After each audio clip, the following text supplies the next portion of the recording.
যার, আইন চলবে একমাত্র তার। সেই আল্লাহর আইন বাস্তবায়ন করতে গিয়ে যদি জীবন দিতে হয়, জেলে যেতে হয়, ফাঁসির কাছে ঝুলতে হয়, আমরা তার রাজি আছি। জোরে বলেন ঠিক কিনা? লক্ষ্য করেন সেই মুসলমানদের ইতিহাস। আমার ভাইয়েরা, আজ ফিলিস্তিনের অবস্থা লক্ষ্য করেন।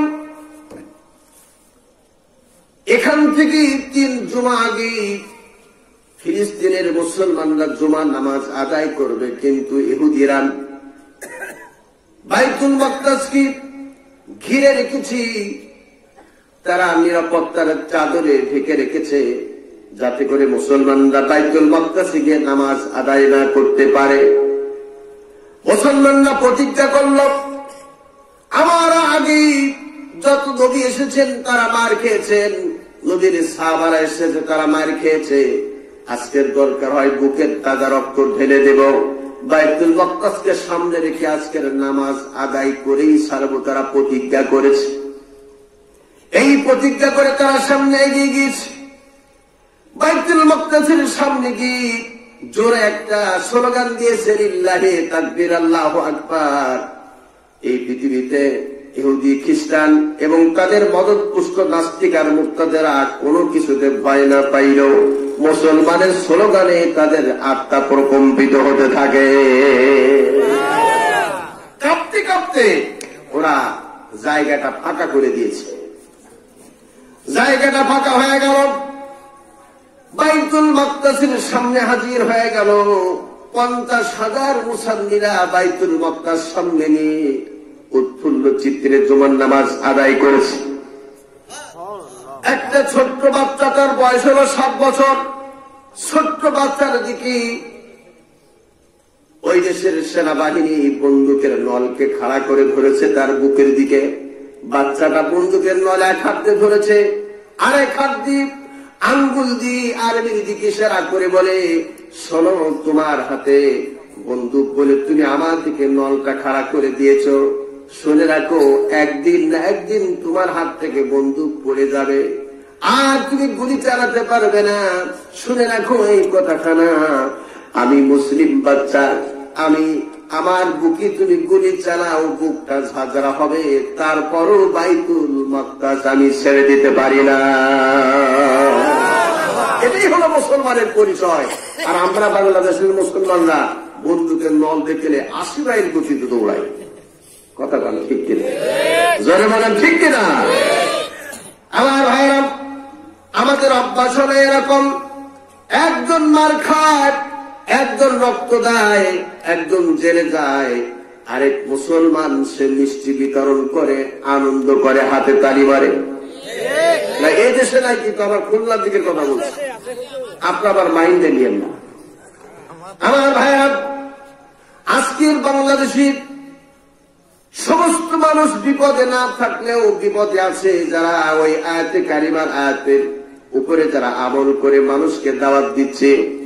ওয়ামান আহসানু কওলান মিম্মান দাআ ইলাল্লাহি ওয়া আমিলা সালিহান ওয়া ক্বালা ইন্নানি মিনাল মুসলিমিন।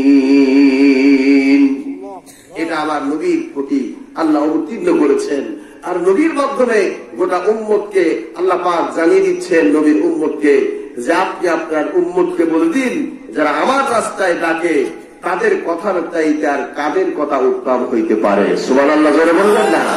আজকের এই দাওয়াতের কাজটা করছে ওলামায়ে কেরাম, ঠিক কিনা? ওলামায়ে কেরাম এই কাজের আঞ্জাম দিচ্ছে। বলেন আজকের বক্তারা কথা বলতে পারছে না, মঞ্চে ওঠার আগে তারা দেখে ডান পাশে, বাম পাশে, সামনে পিছনে কিরামান কাতিবিন। কথা বলবে কেমন করে? বক্তা মঞ্চে ওঠার আগেই বলে, হুজুর ওয়াজ করবেন কোরআন দিয়ে, হাদিস দিয়া, কিন্তু ভাসুরের নাম ধরতে পারবেন না। অবস্থা খুবই খারাপ। কথা বল ঠিক কিনা? তাহলে কি বলবো? আমার ভাইরা, এ কোরআন এমন কিতাব, আপনি যেটি বলবেন মানুষের গায়ে জ্বালা উঠবে, এটা স্বাভাবিক। কেননা হাদিসের মধ্যে এসেছে, আল হক মুররুন, হক কথা কিন্তু তিতা লাগে। কোরআনের সঠিক কথাগুলি শুনলে পরে কিছু মানুষের গায়ে জ্বালা পোড়া উঠবে। আজকের বাংলাদেশের ফেমাস বক্তা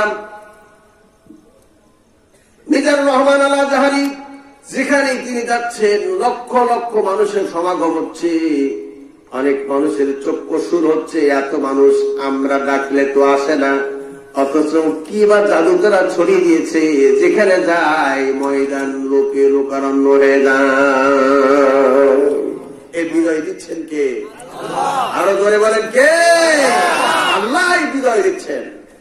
এখন আমার ভাইরা, বিশ্বনবী এইভাবে দাওয়াত দিয়েছিলেন। তিনি এই দাওয়াত যখন নবীজি দিয়েছিলেন, আমার নবীজি যতদিন পর্যন্ত নবুয়ত প্রাপ্তি না হয়েছিলেন ততদিন আমার নবীর কোন শত্রু ছিল না। ছিল নবীর শত্রু ছিল? আমার ভাইরা, নেতা হতে গেলে আগে কিন্তু তার কাজ করা লাগে, উন্নয়নমূলক কাজ করা লাগে, তারপরে সে নেতা সাব্যস্ত হয়। আমার নবী আগে কাজ করলেন, কল্যাণমূলক কাজ করলেন। মক্কার লোকেরা তাকে আলামিন খেতাবে ভূষিত করে দিল। এরপর নবী যখন এই দাওয়াত পৌঁছায় দিলেন, লা ইলাহা ইল্লাল্লাহু মুহাম্মাদুর রাসূলুল্লাহ, এই কথাটা হুজুর বলেছিলেন। আর কিন্তু কিছু বলেন নাই, কারো পাকার ধারে মই যায় নাই, কারো হালের গরু ধরে পিটার নাই, কোন সুন্দরী সুচ্ছিরি নারীর দিকে হুজুর হাত বাড়ান নাই, শুধু বলেছিলেন লা ইলাহা ইল্লাল্লাহ। এই কথাটুকু বলার সঙ্গে সঙ্গে আল্লাহ রসুলের বিরুদ্ধে সর্বপ্রথম যারা খেপেছিল তারা ছিল তদানীন্তন কালে ক্ষমতার মস্তক যারা কামড়ায় ধরেছিল, তারাই খেপেছিল। কথাটা জোরে কর। বলতে পারবেন কে ছিল তখন ক্ষমতায়? কে ছিল? আবু জাহেল। কে? আবু জাহেল ছিল ক্ষমতায়। ক্ষমতার জোরে আবু জাহেল বলল, মুহাম্মদ যে দাওয়াত দিচ্ছি, এই দাওয়াত তো বরদাস্ত করা যায় না, তারে কারাগারে বন্দী করে রাখো। আল্লাহর নবী, বিশ্ব নবী এবং তার সাহাবীদেরকে কারাগারে বন্দী করে রাখা হলো। একদিন নয়, 2 দিন নয়, 1 বছর নয়, 2 বছর নয়, পাকা 3টা বছর আমার নবী এবং নবীর সাহাবীদেরকে আবু জাহেলের গোষ্ঠীরা কারাগারে বন্দী করে রাখলো। আমার ভাইরা, অপরাধ কি ছিল?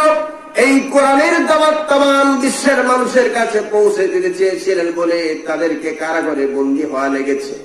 আজ কিন্তু আবু জাহেল দুনিয়াতে নাই, উতবা সাইবা দুনিয়াতে নাই, ওলীদ বিন মুগীরা দুনিয়াতে নাই, কিন্তু তাদের প্রেতাত্মা আজও পৃথিবীতে রয়ে গেছে। ঘুমান্ত ময়দানে কি কথা বলা যায়? ঘুমাচ্ছেন আপনারা? সত্যি ঘুমাচ্ছেন? মুসলমানদের ঘুমানোর দিন তো চলে গেছে, এখন হলো জাগবার দিন। কথা বল ঠিক কিনা? আপনি যেদিকে তাকাচ্ছেন সেদিকে মুসলমানরা মার খাচ্ছে। আপনি দেখেন না খবরে, মুসলমানরা মার খেতে খেতে আর মার খাওয়ার জায়গা নাই। আমার ভাই, আবু জাহেল, উতবা, সাইবা, ওলীদ বিন মুগীরা মারা গেলেও তাদের আপনজন নাতিপুতিরা দুনিয়ায় বেঁচে আছে কি নাই? আমার নবীকে যে অপরাধে কারাগারে বন্দী করে রাখা হলো, একই অপরাধে আমার নবীর ওয়ারিস ইন্নাল উলামা ওয়ারাসাতুল আম্বিয়া, অর্থাৎ নবী বলেছেন আমার ওয়ারিস হলো উলামায়ে কেরাম।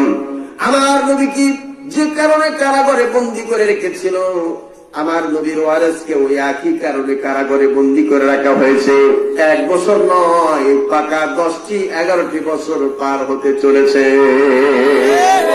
কথা বলেন ঠিক কিনা? এবার আমার কথা শোনেন ভাইরা,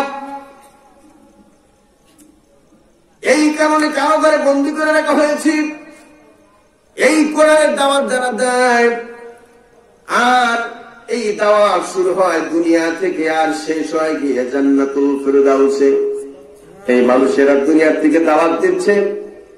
যে লোকটিকে সর্বপ্রথম আমার নবীর মতো করে জেলখানায় বন্দী করে রাখা হলো, তার অপরাধটা কি ছিল? প্রাঞ্জল ভাষায় তিনি আল্লাহর কোরআনের কথা বলতেন বিশ্বময়। ঠিক কিনা? জোরে বলেন ঠিক কিনা? তাম পৃথিবীর 52 থেকে 53 রাষ্ট্রে তিনি আল্লাহর কোরআনের কথা বলতেন এবং কাবা শরীফে একটা দিনের জন্য তিনি ইমামতির দায়িত্ব পালন করেছিলেন। কাবা শরীফের চাবিকাঠি যার হাতে, বর্তমান সৌদির গভর্নমেন্ট যিনি, তার কাছে কাবার চাবিকাঠি। বছরে একবার করে কাবার দরজা খুলে দেওয়া হয়। এই লোকটির জন্য কাবার দরজা খুলে দেওয়া হলো। তিনি বললেন, আমি মাগরিবের নামাজ জামাতে পড়ালাম, ইমামতি করলাম। আল্লাহু আকবার। ইমামতি করার পরে কাবার দরজা খুলে দেওয়া হলো। আমি কাবার মধ্যে প্রবেশ করলাম, প্রাণ ভরে নামাজ আদায় করলাম। আমার মনটা যেন ভরে গেল। আমি কাবার মধ্যে দাঁড়িয়ে নামাজ আদায় করেছি, আর কাবার মধ্যে দাঁড়ালে তার কোনো কিবলা নাই, যেদিকে হোক সেদিকে ফিরে এসে নামাজ আদায় করতে পারবে। আল্লাহু আকবার বলে। এই লোকটি কাবার ভিতরে দাঁড়িয়ে নামাজ আদায় করলেন। দেশের জন্য, জাতির জন্য, মানুষের জন্য দোয়া করলেন। এই লোকটির অপরাধ কি ছিল? অপরাধ ছিল এই কোরআনের পক্ষে মানব জাতিকে ডেকেছে। 52টা বছর ধরে সারা দেশব্যাপী আল্লাহর কোরআনের কথা বলেছে। অপরাধটা তার, এই অপরাধের কারণে তাকে খাঁচায় আবদ্ধ করে রাখা হলো। আজ কোরআনের পাখি সারা জনমের মতো তার কণ্ঠকে স্তব্ধ করে দিয়ে খাঁচায় বন্দি করে রাখা হলো। ওরা চায় কোরআনের আলোচনা যাতে না কেউ শুনতে পারে, সেই জন্য খাঁচায় আবদ্ধ করা হলো। আল্লাহ তাআলা বলেন, আমার কোরআনের একজন পাখিকে খাঁচায় বন্দি করে রাখবি, আমি আল্লাহ আমার জমিনে লক্ষ লক্ষ কোরআনের পাখি পাঠিয়ে দিয়েছি, তাদের মাধ্যমে আমার বান্দা বান্দিরা কোরআন শুনবে, তোরা বন্ধ করতে পারবি না। জোরে বলেন ঠিক কিনা? এজন্য কোরআনের আওয়াজ চলছে, এটা বন্ধ হবে না। আজ আলেম ওলামা মার খায়, হক্কানি পীর মাশায়েখ মার খায়। আমি কোন হক্কানি পীরের বিরুদ্ধে আমার বক্তব্য নয়। আমার বক্তব্য হলো, যে সমস্ত পীরেরা বাতিল পন্থায় অন্যের সম্পদকে নিজের পকেটে ঢুকাতে চায়, মানুষকে বিপদগামী করে মানুষকে ঈমান হারা করছে, সেই সমস্ত বাতিল এবং ভণ্ড পীরদের বিরুদ্ধে কথা বলা আমাদের সকলের জন্য ঈমানি দাবি। কথা বলেন ঠিক কিনা?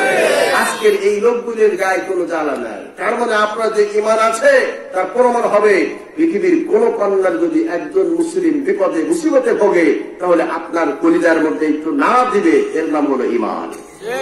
জোরে বলেন ঠিক কিনা? যে ঈমান প্রয়োজনে জ্বলে উঠে না, যে ঈমান সত্যের কথা বলে না, যে ঈমান প্রয়োজনে জ্বলে ওঠে না, যে ঈমান সত্যের কথা বলে না, যে ঈমান অন্তরে নাই, যে ঈমান অন্তরে নাই, মুখে শুধু কথার কলি, কিভাবে তারে আমি ঈমান বলি, কিভাবে তারে আমি ঈমান বলি, কিভাবে তারে আমি ঈমান বলি। যে ঈমান দিন কায়েমের আন্দোলনের ধার ধারে না, যে ঈমান লিবাসধারী কোরআন হাদিস তাও পড়ে না, যে ঈমান দিন কায়েমের আন্দোলনের ধার ধারে না, যে ঈমান লিবাসধারী কোরআন হাদিস তাও পড়ে না, যে ঈমান খাজার নামে বাজার করি ফুলুস কামই, যে ঈমান শিরকিয়াতের আমল করে ভীত না হয়, যে ঈমান মসজিদে ওই খায় দায় আনন্দ করে, যে ঈমান দেখে না যে কাশ্মীরিতি ভাইরা মরে, যে ঈমান ময়দানে নাই, যে ঈমান ময়দানে নাই, মঞ্চে শুধু ফাঁকা বলি, কিভাবে তারে আমি ঈমান বলি, কিভাবে তারে আমি ঈমান বলি, কিভাবে তারে আমি ঈমান বলি। কি এদিকে জীবনে দেখেন না, এই যে টাকা দিচ্ছে জীবনে দেখেন না, যান এখানে অস্কার বলে এই সমস্ত বাজারে অস্কার মতো পরিবেশ তার দোয়া করে দেবেন। একজন মানুষ টাকা দিচ্ছে যে আপনারা দেখছেন জীবনে কাজ করবে, আপনার কেন অস করা দরকার নেই, এসব বাজারে আমি অস করবো।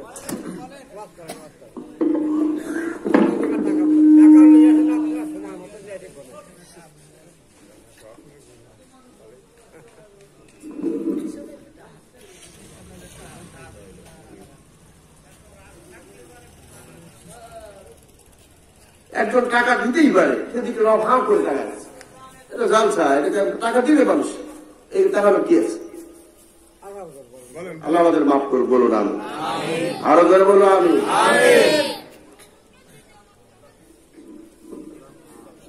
আল্লাহর কোরআনের মাহফিলে যদি দেয়া যদি হয়, এরকম মাহফিল লক্ষ কোটি মাহফিল দিয়ে কোনো লাভ নাই, আছে? জোরে বলেন আছে? লক্ষ কোটি মাহফিল যদি আপনি দেন আর আল্লাহর কোরআনের সঙ্গে যদি বেয়াদবি হয়, এই মাহফিল দিয়ে কোনো লাভ আছে? জোরে বলেন লাভ আছে?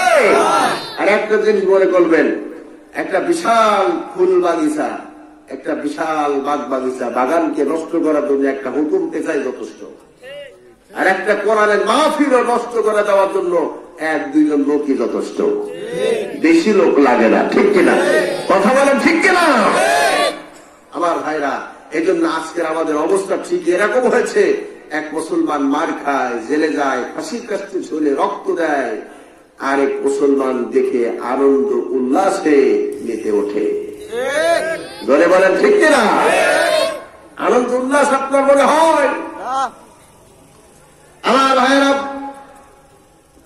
বিশ্বনবী জেল খাটলেন, শুধু তিনি জেল খেটেছেন তা নয়, আমাদের মাযহাবের ইমামরা পর্যন্ত জেল খেটেছেন। জেল খাটায় শুধু তারা শেষ হন নাই, বরঞ্চ জেলের মধ্যে তাদের জীবনটাও চলে গিয়েছে, জেলের মধ্যে তারা মরণ হয়েছে তাদের, কিন্তু তারা কখনো বাতিলের সামনে মাথা নত, জোরে বলেন মাথা নত। আর আমরা কি, আমরা মুসলমানরা সামান্য কিছু পাইলেই পরে, যেমন একটা কুত্তারে যদি একটু রুটি দেখায়, রুটি যদি তার নাও দেওয়া হয়, যদি একটু রুটি দেখায়, রুটির এক মাথা যদি দেখানো হয়, কুত্তা কিন্তু সারাদিন তার পিছনে ঘোরে, ঠিক কিনা? আমাদের মানুষের অবস্থা ঠিক সেরকম হয়েছে, সামান্য একটু ক্ষমতা পাওয়ার জন্য, একটু গাড়ি বাড়ি পাওয়ার জন্য, একটু উৎকর্ষ পাওয়ার জন্য আমরা নিজের ইমানটাকেও বিক্রি করে দেই, আছে কিনা? কথা বলেন আছে কিনা? আল্লাহ তাআলা বলেছেন, وَمَنْ أَظْلَمُ مِمَّنْ كَتَمَ شَهَادَةً عِنْدَهُ مِنَ اللَّهِ وَمَا اللَّهُ بِغَافِلٍ عَمَّا تَعْمَلُونَ। আল্লাহ পাক বলছেন, যাদের কাছে এই কিতাব আছে, কোরআন আছে, সুস্পষ্ট বাণী থাকা সত্ত্বেও যারা দুনিয়ার স্বার্থ সিদ্ধি হাসিলের জন্য এটিকে বিকৃত করেছে, এটাকে বর্জন করেছে, আল্লাহ পাক বলেছেন তার থেকে বড় জালেম আর কে থাকতে পারে?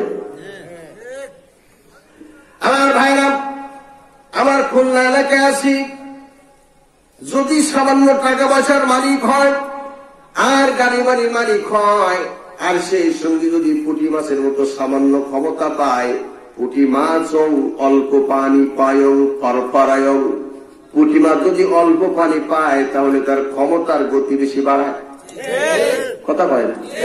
আপনি বিশ্বাস না করেন, আগামীকাল পুঁটি মাছ ধরে তার ডানাটা যাতে ভাসে এরকম অল্প পানিতে ছেড়ে দিয়ে দেখেন কি দৌড় মারবে, উনি হয় 120 মাইল গতির দৌড়াবে, কথা কয় না? এই সোনার যুবকরা একটু জোরে আওয়াজ দাও না, ঠিক কিনা? এই জন্য খুলনার লোকেরা যদি টাকা পয়সার মালিক হয়, গাড়ি বাড়ি মালিক হয়, আর সেই সঙ্গে যদি পুঁটি মাছের মতো সামান্য ক্ষমতা পায়, অমনি করে কি জামার কলারটা ধরে এইভাবে টান মারে আর বলে আমি এলাকার মধ্যে হাম, আর বলে কি ঘরের খাম, কে দিছে তোমাকে এত বড় পাম, আখেরাতে বোঝা যাবে কার কত দাম, এখনো সময় আছে, বলো আল্লাহ আর নবীজির নাম, জোরে বলুন কথাগুলো ঠিক কিনা? এবার আমি আবার ফিরে আসি কথা, আমাদের নেতাকে দেখছেন এতক্ষণ ধরে কি বুঝলাম? সারা রাত ধরে ইউসুফ আর জুলাইকার ওয়াজ শোনালাম। সকালে উঠে বলে, হুজুর ইউসুফ পুরুষ না মহিলা? আমাদের অবস্থা কিন্তু সেরকমই হয়েছে। আমার নবী যে নিতাম, এটা আমি কেন বলবো? আল্লাহর কোরআন স্পষ্ট করে জানিয়ে দিচ্ছেন। কোরআনে কারিমে আল্লাহ তাআলা কোন নবীকে যখন ডাকার দরকার মনে করেছেন তখন সোজাসুজি সেই নবীর নাম ধরে ডেকেছেন। মূসাকে যখন ডাকার দরকার হয়েছে আল্লাহ তাআলা ডেকেছেন, ইয়া মূসা, হে মূসা। ইব্রাহিমকে যখন ডাকার দরকার হয়েছে আল্লাহ তাআলা তখন ডেকেছেন, ওয়ানাদাইনাহু আইয়া ইব্রাহিম। সুবহানাল্লাহ। এইভাবে আল্লাহ তাআলা নবীদেরকে নাম ধরে ডেকেছেন। কিন্তু আমার নবীকে যখন ডাকার দরকার হয়েছে আল্লাহ তাআলা ইশারা দিয়ে, ইঙ্গিত দিয়ে ডেকেছেন, ইয়া আইয়ুহাল মুযাম্মিলু কুমিল লাইলা ইল্লা কলিলা। সুবহানাল্লাহ। এইভাবে করে আল্লাহ তাআলা আমার নবীকে ডেকেছেন। প্রিয় ভাইরা, কোরআন কারিমে কোন জায়গায় আমার আল্লাহ আমার নবীকে নাম ধরে ডাকেন নাই। আল্লাহ তাআলা বলেন, আমার নবীকে আমার নিজে নাম ধরে ডাকতে লজ্জা লাগে। আর পৃথিবীর কেউ যদি আমার নবীকে নাম ধরে না ডাকে, আল্লাহ তাআলা হুজরাতের মধ্যে বলেছেন, ইন্নাল্লাযীনা ইউনাদুনাকা মিন ওয়ারাইল হুজুরাতি আকতারুহুম লা ইয়াকিলুন। যারা হুজরার বাহিরে থেকে আমার নবীকে মুহাম্মদ বলে নাম ধরে ধরে ডাকে তারা হলো সব নির্বোধের গোষ্ঠী। কে বলছেন এই কথা? আল্লাহ বলেন, আমি নিজে আমার নবীকে ডাকতে লজ্জা পাই নাম ধরে। পৃথিবীর কেউ যাতে আমার নবীকে নাম ধরে না ডাকে আমি আল্লাহ তার নির্দেশনা জারি করে দিয়েছি কোরআনের মধ্যে। আমার নবীকে নিতে তার প্রমাণ দিব। আজকের আপনাদের কি কষ্ট হয়? তো একটু বেশি কষ্ট হয়, তাই না? সত্যি তো। আমার ভাইরা, আমার নবীকে আল্লাহ তাআলা স্পষ্ট কোরআনে কারিমে আমার নবীকে স্পষ্ট ভাবে নেতা বলে সম্বোধন করেছেন। আল্লাহ তাআলা বলেছেন, ইয়াসিন,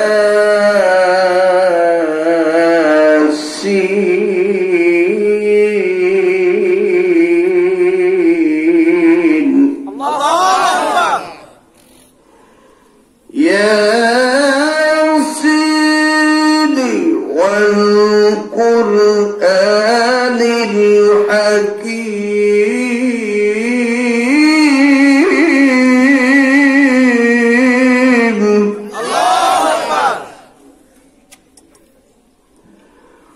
আলা সিরাতিন মুস্তাকিম।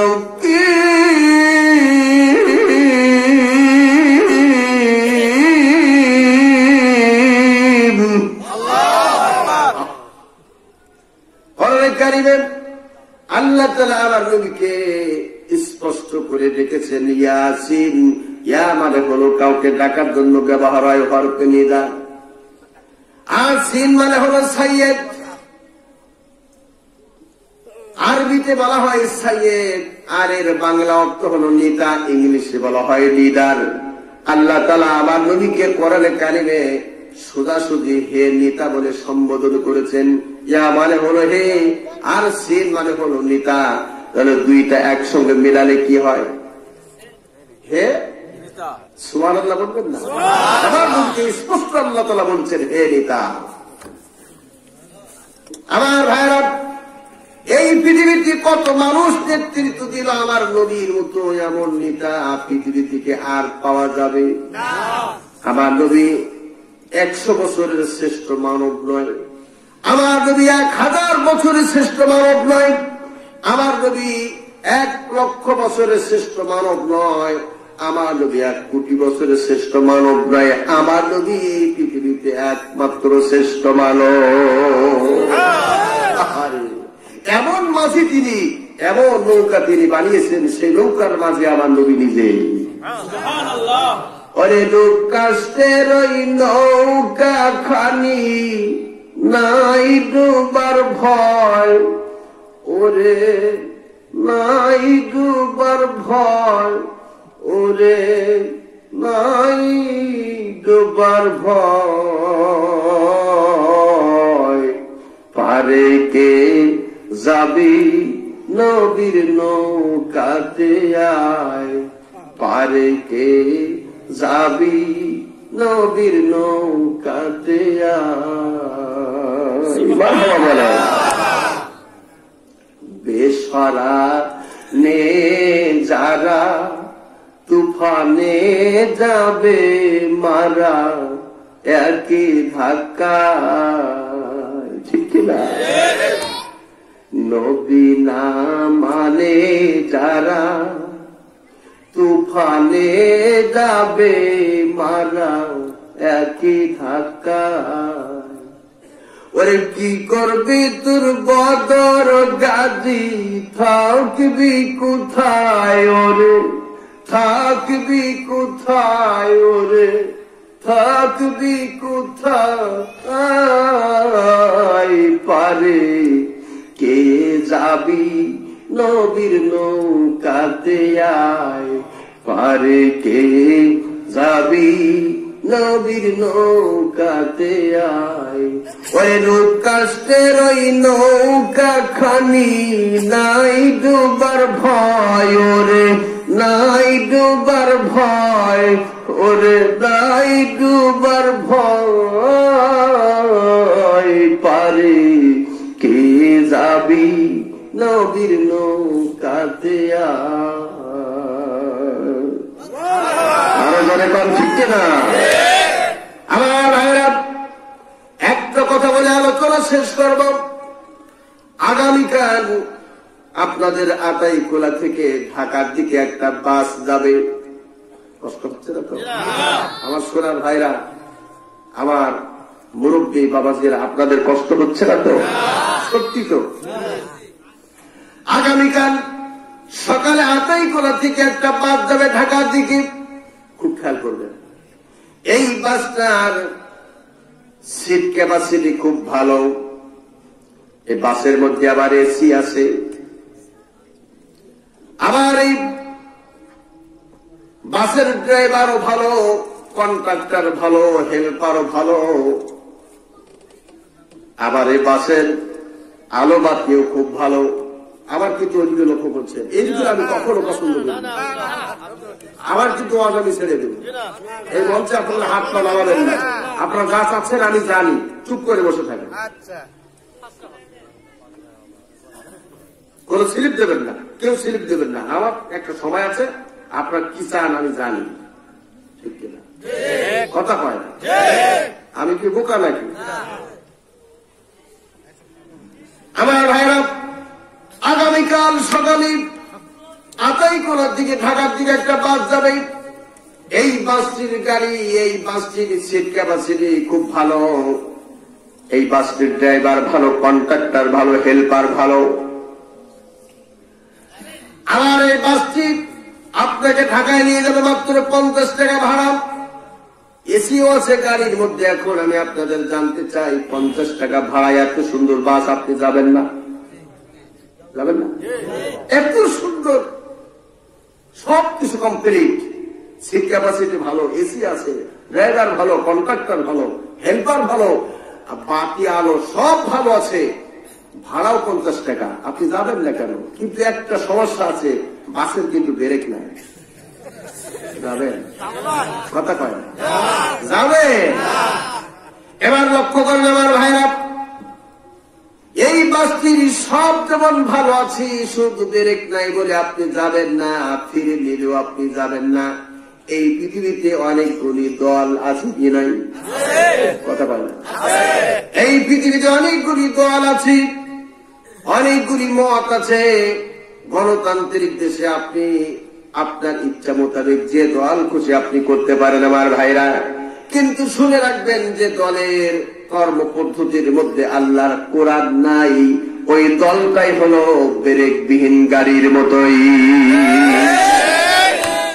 ওরে রূপ কাষ্টের ওই নৌকা খানি নাই ডুবার ভয়, ওরে নাই ডুবার ভয়, ওরে নাই ডুবার ভয়, পারে কে যাবি নবীর নৌকাতে আয়, পারে কে যাবি নবীর নৌকাতে আয়। ঠিক কিনা? ঠিক কিনা? একটি কথা আমি না বলেই পারি না। আপনি আওয়ামী লীগ করেন আপনার ব্যক্তিগত ব্যাপার, আপনি বিএনপি করেন আপনার ব্যক্তিগত ব্যাপার, আপনি জাতীয় পার্টি করেন আপনার ব্যক্তিগত ব্যাপার, আপনি কাস্তে খুন্তা কোদাল মার্কা দল করেন আপনার কোন আপত্তি আমি করছি না। কিন্তু যতক্ষণ পর্যন্ত আপনি কোরআনের পতাকার তলে নাচবেন ততক্ষণ পর্যন্ত আপনার ঈমান বাঁচতে পারে না। কথা কয় না? আরো ধরে বলেন ঠিক না?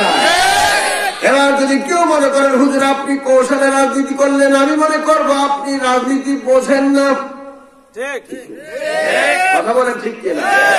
আমার ভাইরা, কারণ আমি খুলনা থেকে এসেছি, অনেক কষ্ট করে এসেছি। আমি কিন্তু আপনাদেরকে ভোট চাইতে আসি নাই। কোন ভোট চাইছি?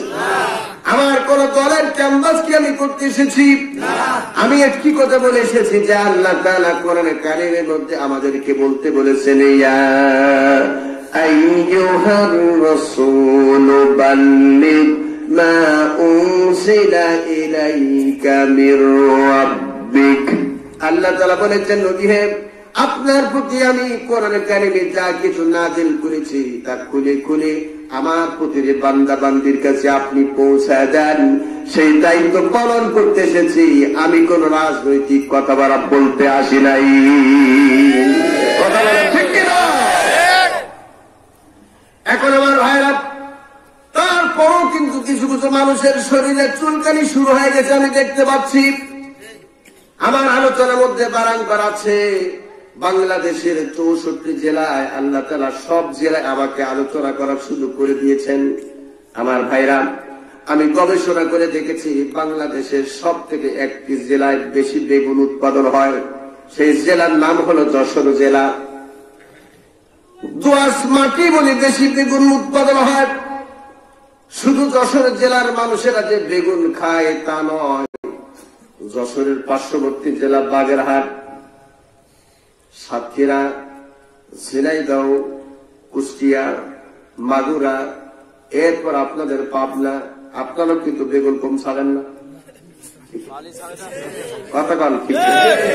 আমার ভাইরা, বেগুন কিন্তু এমন সুন্দর একটা সবজি, নাম রাখা হয়েছে বেগুন, কিন্তু গুণে ভরা একটা সবজি।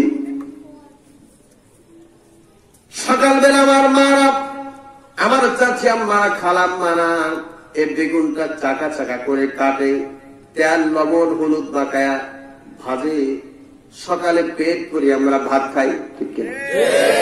আমার ভাইরা, এমন সুস্বাদু খাবার আপনি ভেজে খাবেন ভালো লাগবে, আপনি পোড়ায়া ভর্তা করে খাবেন ভালো লাগবে, মাছের মধ্যে দিয়ে খাবেন ভালো লাগবে, গোস্তের মধ্যে দিয়ে খাইতে চাবেন তাও ভালো লাগবে। কিন্তু সমস্যা হলো এমন সুস্বাদু খাবার যার শরীরে অ্যালার্জি আছে, বেগুন কিন্তু তার জন্যই সমস্যা। কথা বলে না?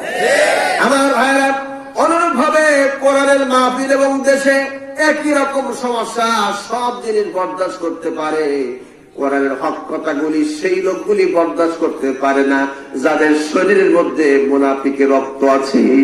হক কথাগুলি শুনলে পরে বেগুন খাইলে যেমন চুলকানি খেজুরি শুরু হয়ে যায়, হক কথা শুনলে পরে তাদের শরীরে বেগুনের মতো অ্যালার্জি শুরু হয়ে যায়।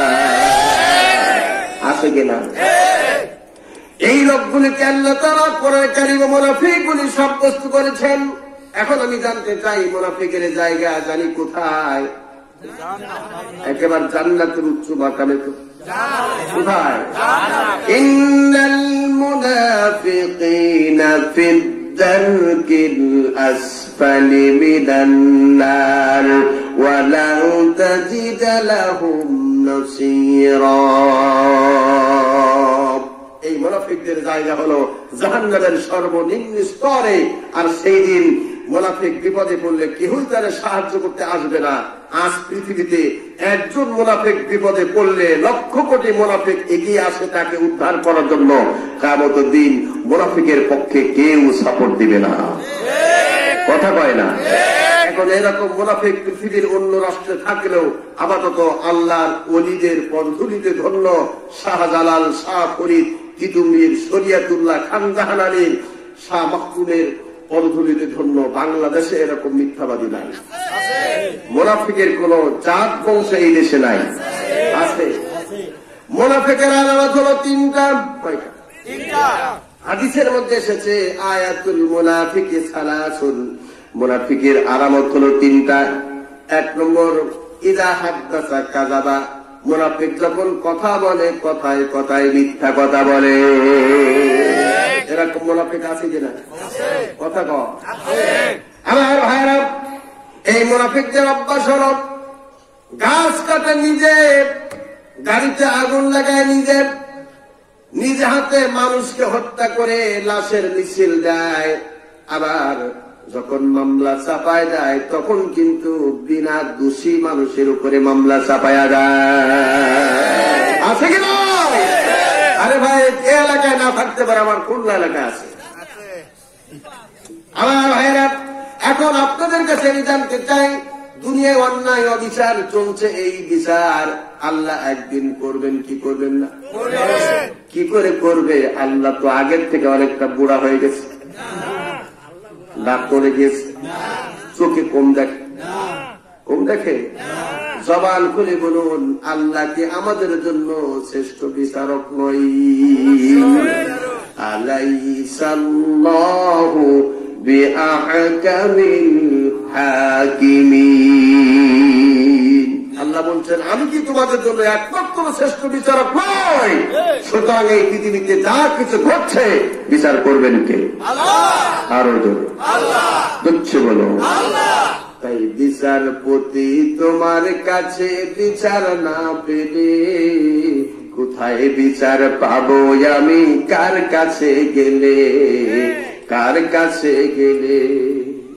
বিচারপতি তোমার কাছে বিচার না পেলে কোথায় বিচার পাবো আমি? কার কাছে গেলে, কার কাছে গেলে? মানুষের সুবিবেক বিচার বন্দি টাকার ফান্দি, কোর্ট কাছারির দ্বারে দ্বারে সুবিচারের বাড়ি কান্দি। কত দোষীরা দেখি ছাড়া পেয়ে যায়, কত খুনিরা দেখি ছাড়া পেয়ে যায়, নির্দোষীরাই জেলে। কোথায় বিচার পাবো আমি? কার কাছে গেলে, কার কাছে গেলে? কথাগুলো ঠিক না দেখি, আরো করে বলুন ঠিক না দেখি। এখন আমার ভাইরা, আজ আমার বাংলাদেশের লোকেরা বিদেশিদের কাছে কোন রকম কিছু না পাইলেও অন্তত একটা জিনিস তারা পেয়েছে।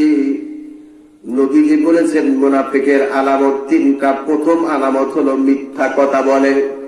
অন্তত বাংলাদেশের লোকেরা বিদেশিদের কাছে একটা পুরস্কার পেয়েছে, মিথ্যাবাদীতে এরা চ্যাম্পিয়ন। কথা বলে না? মারিয়া বলে আমরা মারিনি, খাইয়া বলে আমরা খাইনি। খাইতে খাইতে রাস্তা পর্যন্ত খায়া ফেলে। কথা বলে রাস্তা খায় আবার কেমন করে? রাস্তা আবার কেমন করে খায়? রাস্তা খায় এমন করে টেন্ডার হওয়ার আগে খায়া ফেলে। এরকম আছে কি নাই? আরো ধরে বলে আছে কি নাই? আমার বাড়ির পাশে লোকগুলি না খায়া থাকে, আমি পেট ভর্তি করে খাই। এর বিচার একদিন হবে কি হবে না? বাড়ির পাশে আর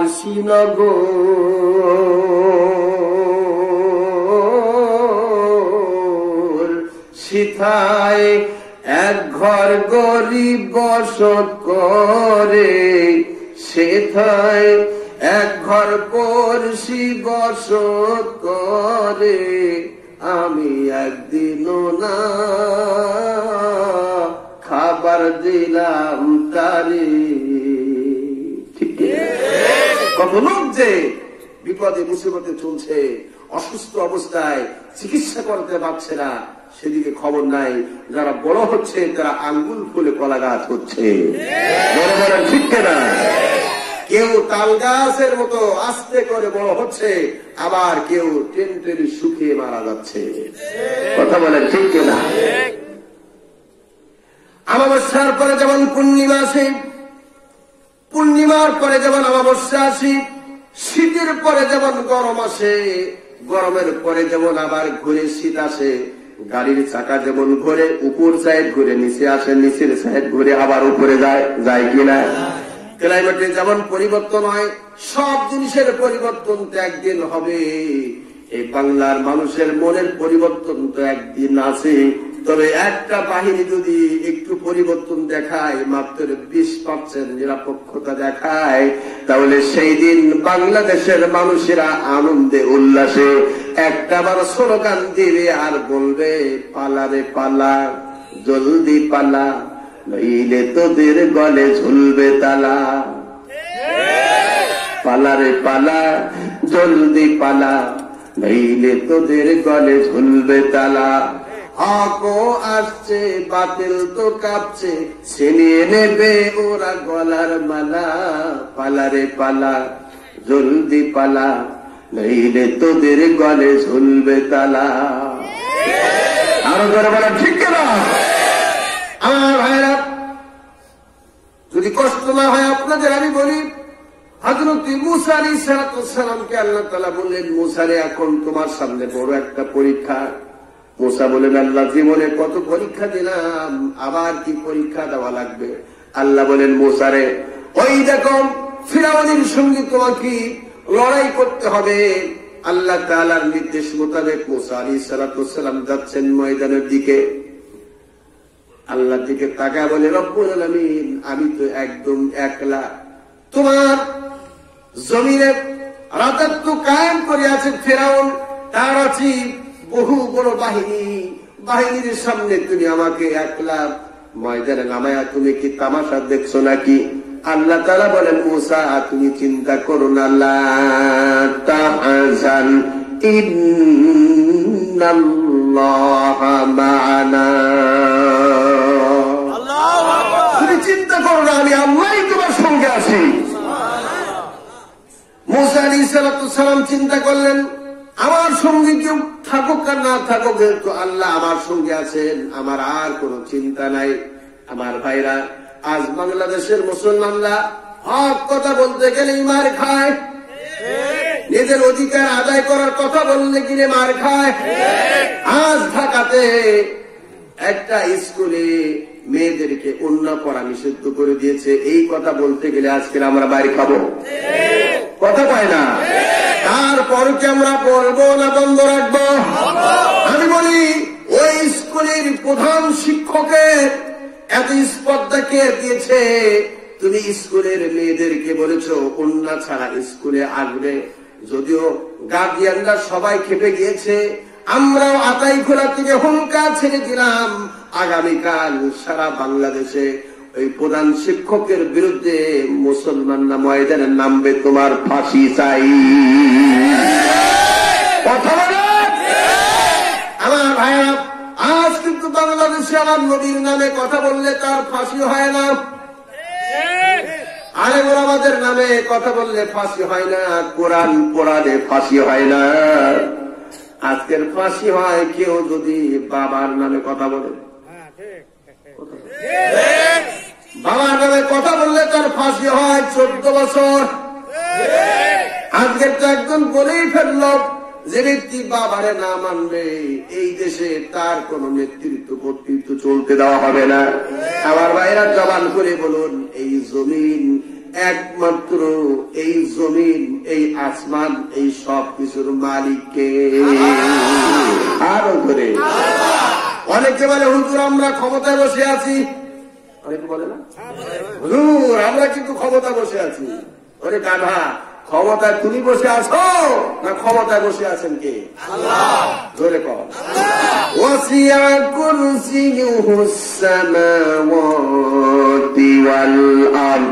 আল্লাহ তাআলা বলেন, আসমান জমিনের সব কিছুর ক্ষমতা আমি আল্লাহ কুরসি বানায়া বসে আছি, আমার ক্ষমতা কেউই কেড়ে নিতে পারবে না। পারবে?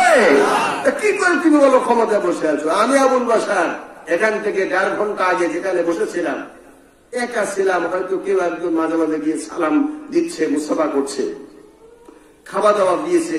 খাওয়া দাওয়া করে আমি একবার শুচ্ছি, একবার উঠছি, একবার নামাজ পড়ে রেডি হচ্ছি, টাইম হলো এখনো দেয় না কেন, আমি আপিস টিপিস করছি। কিন্তু যখন আমি ওখানে ছিলাম তখন একটা ভাবে ছিলাম, যখন আমি মঞ্চে এসেছি তখন আমার বাহার দেখে কে, যেহেতু এখন আমি চেয়ারে করছি, 1.5 ঘন্টা সময় নিয়ে আলোচনা করতে বসেছি, আমি যদি ইচ্ছা করি 1.5 ঘন্টার জায়গায় 2 ঘন্টা চালাবো, 2 ঘন্টার জায়গায় 3 ঘন্টা চালাবো, যেহেতু আমি এই চেয়ারকে ছাড়তে চাইলেও চেয়ার কিন্তু আমার ছাড়তে চায় না। কথা কয় না? ফার্সিতে একটা শব্দ আছে, আকুল মানলা ইশারা কাফি আস, জ্ঞানী ব্যক্তিরা কিন্তু ইশারাতে বুঝে নেয়, ঠিক কিনা? জোরে বলেন ঠিক কিনা? আজ পৃথিবীতে অনেকেই কিন্তু ওই ভূমিকা পালন করছে। ছোট্ট একটা বাচ্চা একটা ঘুড়ি বানিয়েছে, ঘুড়ি বানায় ঘুড়িটা উড়াইয়া দেয়, নিচে একটা লেজ বানিয়েছে, সুতা যতই সারে ঘুড়িটা ততই উপর দিকে উঠছে। দক্ষিণা বাতাসে ঘুড়িটা উঠতেছে, উঠতে উঠতে উঠতে উঠতে সুতা যখন শেষ হয়ে গেল তখন ঘুড়ি ওখানে গিয়া লেজটা জোরে নাড়া দেয় আর বলে, একবার যেহেতু উপরে উঠেছি এতদিন পর্যন্ত আমি কিন্তু আর নামবো না। ঘুড়ির মালিক বাচ্চা ছেলে বলে, ও ঘুড়ি মাস্তানি গাদ্দারি বেশি করার চেষ্টা করো না, তুমি নামতে না চাইলেও সময় মতো তোমাকে টেনে হেঁচড়ে নামানো হবে। একটুখানি দেরি করো, নামতে চাইবে না, তোমাকে নামানোর ব্যবস্থা হচ্ছে। জোরে বল ঠিক কিনা? ছেলেটা বলল, ঘুরিয়ে সরব, একটুখানি সন্ধ্যা ঘনিয়ে আসুক, সূর্যটা অস্তমিত যাক, তারপরে দেখা যাক খেলাটা কেমন হয়। অমনি করে আস্তে করে বাচ্চাটা সুতা ধরে টান মেরেছে, আর ঘুড়ি তখন মাথাটা বেঁকা বলে, না না না, এখন আমি আসতেছি, আর আমি থাকতে পারলাম না। আমার ভাইরা, আবুল বাশার তুমি যতই কৌশল করো না কেন, এই চেয়ার তোমার ছাড়তেই হবে। যতই তোমার শ্রোতাকে, তোমার দর্শককে তোমার পক্ষে নাও না কেন, তোমার পতন একদিন হবে, তোমাকে এই ক্ষমতার চেয়ার ছেড়ে বিছানায় ঘুমাতে হবে। কথা বলেন ঠিক কিনা? আমার ভাইরা, এই জন্য বাংলাদেশে আজ মুসলমানদের পাশে কেউ না থাকলেও আসেন কে? আসতে হয় কেন? আরো আসতে। রাত যত বেশি হবে দুনিয়ার অফিস আদালত কোর্ট কাছারি আদালত ফৌজদারি সবকিছু বন্ধ হয়ে যায়, খোলা থাকে আল্লাহর রহমতের দরজা। ওই গভীর রাত্রে আল্লাহর কাছে আল্লাহ কেঁদে কেঁদে বলবো, রব্বুল আলামিন আজকে আমাদের দেখার মতো কেউ নাই। যেখানে কোরআনের কথা বলতে যাই সেখানে আজকের আমাদের পিটানি খাওয়া লাগে। আল্লাহ গো, জালেমের হাত থেকে তুমি আমাদেরকে বাঁচায়া দাও, ঠিক না? মুসা বললেন, আল্লাহ তুমি আমাকে সাহস দিয়েছো, মনে আছে তো? কথা কও, তুমি আমাকে সাহস দিয়েছো, আমার কোনো চিন্তা নাই। ময়দানের দিকে আস্তে করে এগিয়ে যাচ্ছেন, যেই মাত্র ময়দানে নেমে গিয়েছেন, যায় দেখে ওরে বাবা বিশাল বড় বাহিনী, মুসার বিশাল বড় বাহিনীর বহর। ময়দানে 70,000 জাদুকার, কত? 70,000 জাদুকার সব দাঁড়িয়ে আছে, তাদের জাদু বলি খুলি নিয়ে তারা দাঁড়িয়ে আছে। কোনটা বাঘ, কোনটা সিংহ, কোনটা হাতি, কোনটা কুমির, কোনটা শ্রীগাল, সব হাঁ করে দাঁড়িয়ে আছে। মুসা আলাইহিস সালাম এগুলো দেখে ভয় পেয়ে গেলেন। আল্লাহ বলেন, মুসা রে ভয় পাও কেন? আগেই বলেছি তুমি ভয় পেও না। মুসা আলাইহিস সালাম বলেন, আল্লাহ ভয় না পেয়ে যাবো কোথায়? সবাই তো আমার দিকে তাক করে আসছে। আল্লাহ বলেন, মুসা রে তোমার হাতে যে একটা লাঠি আছে, ওই লাঠিখানা একবার জমিনে নিক্ষেপ করো। হযরত মুসা আলাইহিস সালাম লাঠিখানা জমিনে একবার নিক্ষেপ করলেন। ইয়া হাইয়াতুন তাসআ, সঙ্গে সঙ্গে লাঠিখানা বিশাল একটা সাপে রূপান্তরিত হয়ে গেছে। সুবহানাল্লাহ। সাপ দেখে ফিরাউনের জাদুকাররা তখন মনে করলো, বাবা রে, এ কি আশ্চর্য জাদুকার। আসলে কি মূসা জাদুকার ছিলেন? জোরে বলেন, জাদুকার ছিলেন? সাপ সে এত বিশাল বড় সাপ। এই সাপটা আমাদের অঞ্চলে বলে ফনা ধরেছে। এই অঞ্চলে কি বলে? সাপ যখন বিষাক্ত সাপ মানুষ দেখে অথবা কোনো পশু দেখে ফনা ধরে না, এরকম এরকম ঠিক কিনা? পোষ মারে। তাফসীর খুলুন আমার ভাইয়েরা, কসাস খুলুন। মুসা আলাইহিস সালামের সাপখানা ফনা ধরেছে, শোষ করে আওয়াজ করছে। আল্লাহ তাআলা আসমান থেকে ডেকে বলেন, মুসা রে, আমি লক্ষ্য করছি তোমার সাপটা বড় ক্ষুধার্ত, তোমার সাপের খাবার ব্যবস্থা করো। মুসা বললেন, রব্বুল আলামিন, এত বিশাল বড় ময়দানে আমার সাপের খাবার দেওয়ার মতো কোন প্রস্তুতি আমি নিয়ে আসি নাই। আল্লাহ বলেন, মুসা রে, পাগলের মতো কথা বলো না, তোমার সাপের খাবার তো তোমার সামনে আছে। মুসা বলেন, আল্লাহ, আমি তোমার কথা বুঝি নাই। আল্লাহ বলেন, মুসা রে, ফিরআউনের ৭০,০০০ জাদুকারেরা ওদের জাদুগুলি যা ছেড়ে দিয়েছে এগুলো হলো সাপের খাবার। তুমি একবার অর্ডার করো, সাপ মারো একবার, সবল চালাও গুলি। মুসা আলাইহিস সালাম সাপের দিকে লক্ষ্য করে বললেন, চালাও গুলি, সবল মারো। একটা সবল মারলো সাপে, ডান পাশ থেকে সবল মেরে বাম পাশ ঘুরে এসেছে। আর ফিরআউনের ৭০,০০০ জাদুকারের জাদুগুলি এক নিঃশ্বাসে সাপের পেটের মধ্যে প্রবেশ করেছে। সব সাপের মধ্যে প্রবেশ করেছে। সাপ এখন এগুলি বেশি খায়া হাঁপানি শুরু হয়েছে। কত খাইছি রে? খেলাটা কা? আরো জোরে বলেন, খেলা কা?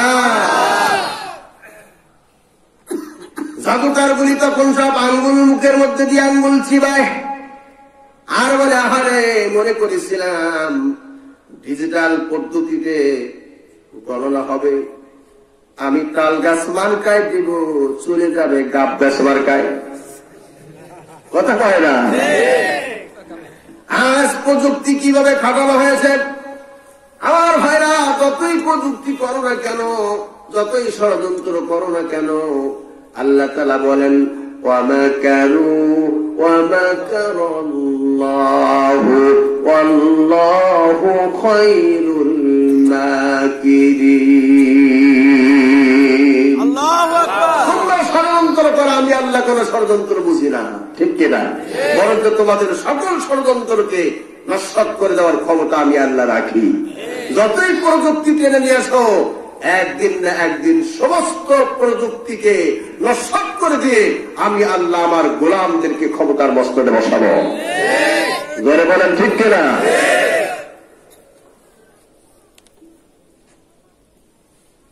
এখন ফিরআউনের জাদুকাররা মুখের মধ্যে আঙ্গুল দিয়ে বলে, আরে, আজকের আমার পরাজয় হয়ে গেল। মুসার একটা সাপে আমাদের সমস্ত জাদুগুলি সব খেয়ে ফেলেছে। ফিরআউন তখন ৪ তলা বিল্ডিং থেকে তাকায় আর বলে, এই জাদুকারেরা, লক্ষ্য করেন কথাগুলো, এই জাদুকারেরা, তোমাদেরকে প্রতি মাসের ভাতা আমি পৌঁছায় দিই, আবার কাউকে বেশি পদোন্নতি দিয়েছি, যাকে যেটা দেওয়ার দরকার সেটা দিয়েছি, যার যতটুক দরকার তার থেকে বেশি দিয়েছি। বোঝেন না? যেখানে যার দরকার তার বেশি তোমাদেরকে দিয়েছি।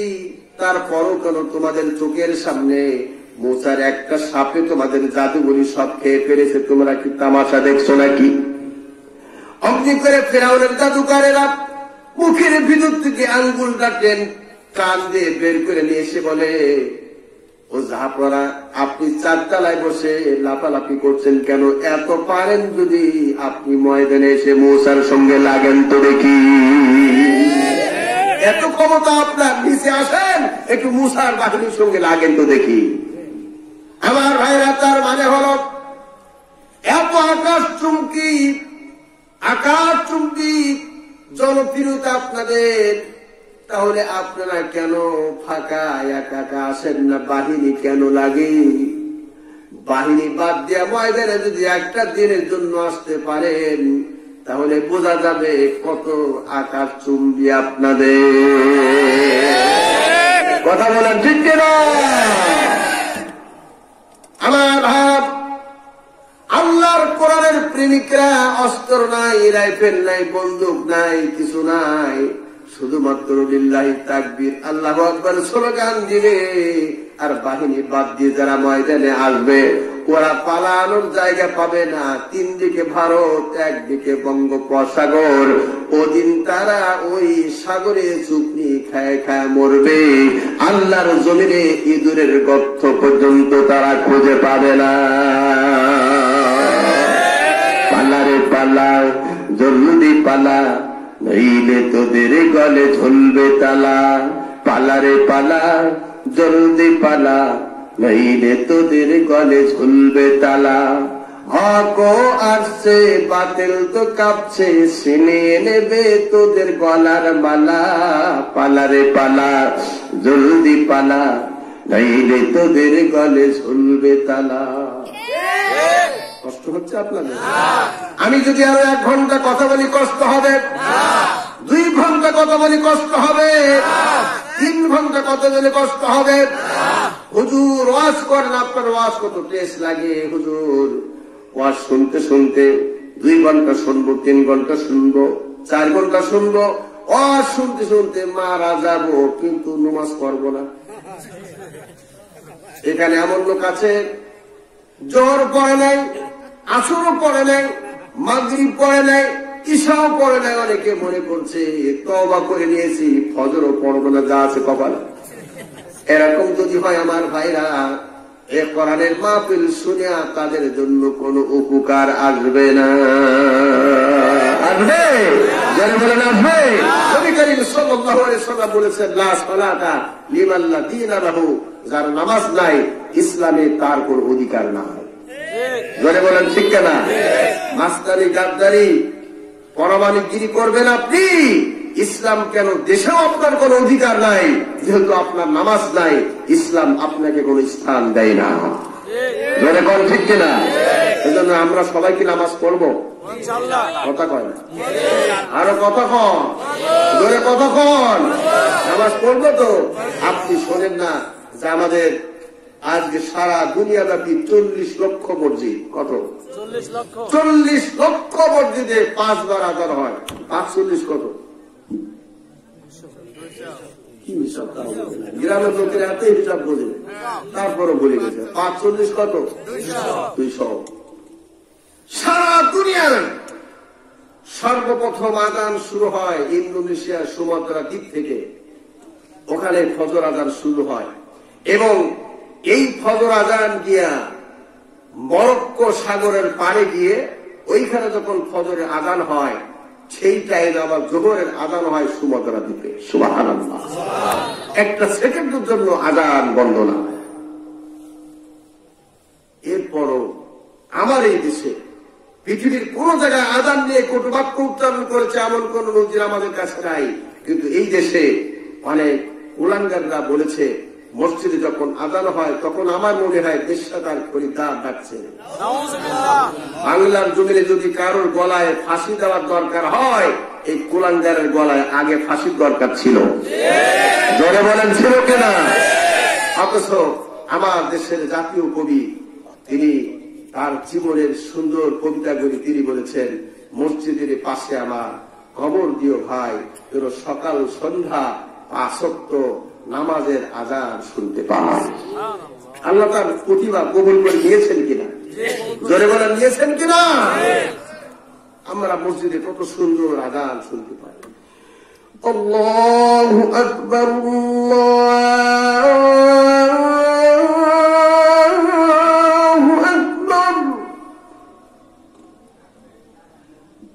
আল্লাহু আকবার,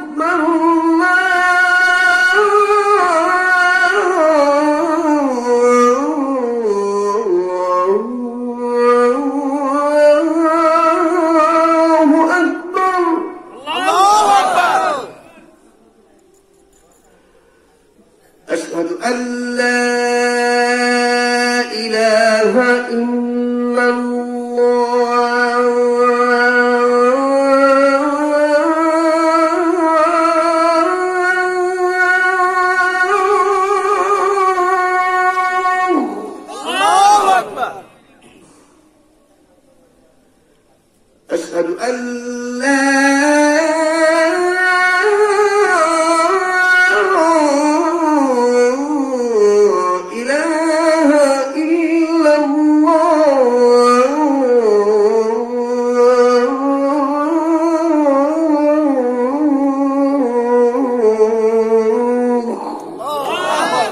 একটু মার হওয়া দিবেন না? এখন মরার শেষে কয় মার খাওয়া, যাবো কোথায়? একটু জোরে বলুন না মার হওয়া। আপনারা খুশি না দাদা? একটু হাত তুলে দেখাবেন কারা কারা খুশি। লিল্লাহে তাকবীর, লিল্লাহে তাকবীর। রেলগাড়ির চাকা আর পাম দিলে চলবে না। আমি তো এলাকায় কোনোদিন আসি নাই, তা আমি একটু দেখতে চাই। সত্যি যদি আপনারা খুশি হয়ে থাকেন, দুই হাত কানা টান টান করে উঁচু করে ধরবেন আকাশের দিকে।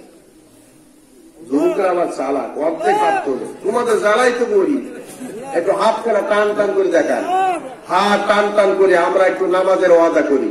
একটু চক্ষু বন্ধ করি সবাই, 30 সেকেন্ডের জন্য সবাই চক্ষু বন্ধ করি, নামাজের ওয়াদা করি। বলি, আয় আল্লাহ, আমরা আজান শুনেছি, খুশি হয়েছি। আল্লাহ তুমি আমাদের সকলকে নামাজি বানিয়ে দাও। বলুন আল্লাহুম্মা আমিন। আমি হাত নামাতে বলবো, একটি প্রশ্নের উত্তর নিয়ে হাত নামাতে বলবো, 20 সেকেন্ড সময় লাগতে পারে। প্রশ্ন হলো, একটু আগে আমরা যে আজানের লব্ধ শুনেছি, এই আজানের একটি লব্ধ যদি এক পাল্লায় তোলা হয়, আরেক পাল্লায় যদি 7 তবক জমিন আসমান তোলা হয়, তাহলে কোন পাল্লা ভারী হবে ভাই? জোরে বলুন না, কোন পাল্লা? তাহলে বোঝা যাচ্ছে 7 তবক জমিন আসমান যদি 10 বার বিক্রয় করা হয়, এই আজানের মূল্য দেওয়া যাবে কি? যাবে না। তারপর তো আমাদের একটু মন চায়, আহারে একটু আজানের মূল্য না দিয়ে কি করে পারি। তাই আমি এই মুহূর্তে পরীক্ষায় ফেলবো, আপনাদেরকে পরীক্ষা নিব, কে কতটুকু আজানকে ভালোবাসেন। আমি পরীক্ষা নিব, আজানকে যারা ভালোবাসেন তাদেরকে এই মুহূর্তে বাম হাতখানা আকাশের দিকে টান টান করে উঁচু করে ধরে রাখবেন, আর ডান হাতখানা নিজের ডান পকেটে, বাম পকেটে, বুক পকেটে ঢুকাইয়া 10, 20, 50, 100, 200, 500, 1000 টাকা আজানের মহব্বতে ধরবেন। পকেটে হাত ঢুকান, তবে একটা শর্ত আছে কিন্তু, নিজের পকেটে ঢুকাবেন ভাই, অন্যর পকেটে না। সবাই হাত নামান, হাত নামায় সকলেই পকেটে হাত ঢুকান। আমি দেখবো যতগুলো হাত উঠেছিল ততগুলো হাত টাকা সহকারে উঠে কিনা। কেউ উঠবেন না, আপনারা বসেন। এই যুবক ভাই বসুন। আমি দেখবো যে হাতগুলি উঠেছিল ওই হাতগুলি টাকাওয়ালা হাত উঠে কিনা আমি দেখবো। ওই স্লিপ করে দেন, স্লিপ দেন। কি ছেলেবেলা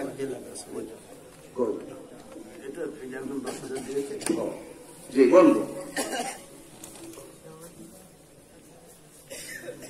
আমি 30 সেকেন্ড সময় দিয়েছি। উঠবেন না, কেউ উঠবেন না বাবা, আগে উঠবেন না। আমি দেখবো যে কত লোক হাত তোলে।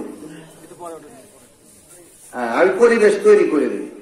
এখন আমি দেখতে চাই কত আল্লাহর বান্দা পকেটে হাত ঢুকায়া একদম 10টি টাকা নাই হইতে পারে না।